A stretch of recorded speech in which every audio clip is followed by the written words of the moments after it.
Hello everybody. Tonight we are actually going to make a little chuck roast here. This actually is from Cassie at Carnivore Quest. I will link her video to this in the description here, but this is what I'm going to be making tonight. Will be very yummy. We're going to start with salting this, of course. Nice seasoning on both sides. If I can get my salt shaker to open up here. Yeah, never too much salt. Never too much salt. So now that I have this heavily salted, I have my bacon grease. And all I'm going to do is I'm going to take the bacon grease and I'm going to coat this cast iron skillet. Sorry. Trying to do this one-handed, can't do much, but I'm going to get it nice and coated here. So I've got the cast iron skillet coated. I have the oven actually working up its temperature to 350 degrees. And I just got the cast iron skillet on low heat, but I'm going to keep gradually increasing the heat as we go.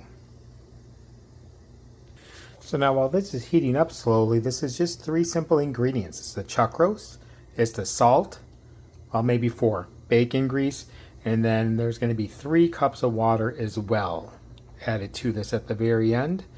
We're going to sear both sides of the chuck roast, and we're going to put it in the oven for 2 to 3 hours. Yeah, it's late here, but hey, I got nothing else to do. I'm not really tired yet. Why not get this going? Okay, so we got this thing nice and hot now. So here goes the magic.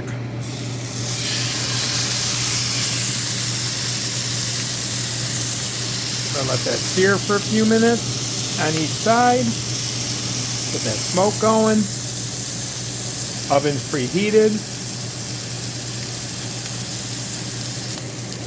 Again, this isn't something I came up with. I got this from Carnivore Quest. Cassie made this. Larry and Cassie love this. And I know many of the followers on their channel also love this. I've made this a few times. It is so good. It is so simple. I love this cast iron skillet. I get a lot of good cooking ideas from the different people I follow online. Get some good ideas here just to keep yourself interested in the carnivore keto-ish diet here that I'm doing. It's been a struggle this week without going to my cheese as a crutch, but this is definitely something I'm going to enjoy over the next few days. I mean, just simple. As long as you don't mind waiting for it to cook in the oven, because it's going to cook for about 2 to 3 hours in the oven.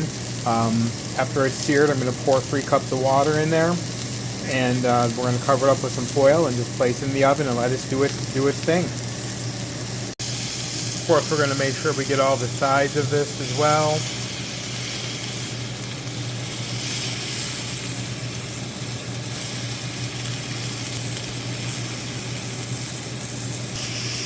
I didn't realize as I was doing this, I accidentally stopped the video, so now I'm making a second video attaching it together. I don't have any type of fancy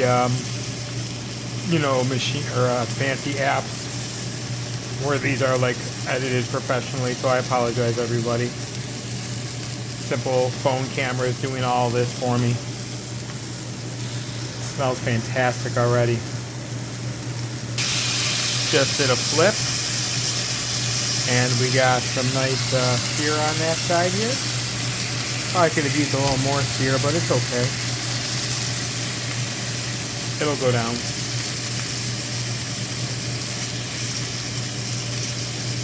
Probably could have used more salt on there too, but again, I can add more salt later. So I've been searing everything for a few minutes now on each of the sides, a little on the side. So what I'm going to do now is I'm going to turn off the flame on this, but I'm not going to pour the water in right now because this pan is piping hot. I don't want to evaporate all the water immediately, so I'm going to let it just kind of do its thing in here for a few moments.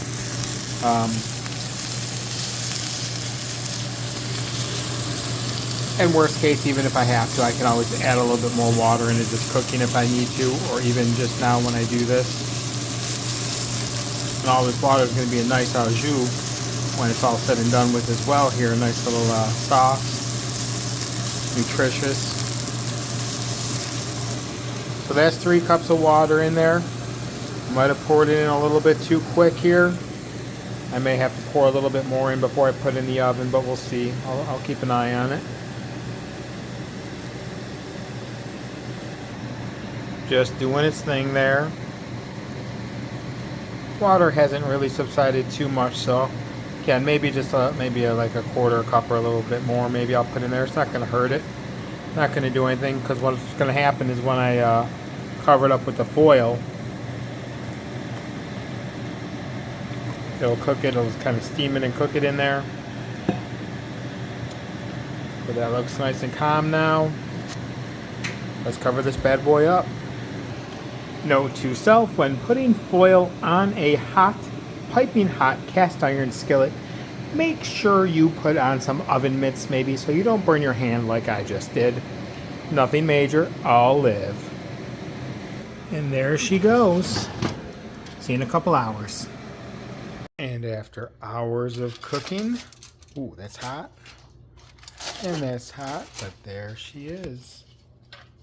Let's see. Oh, look at how tender that is.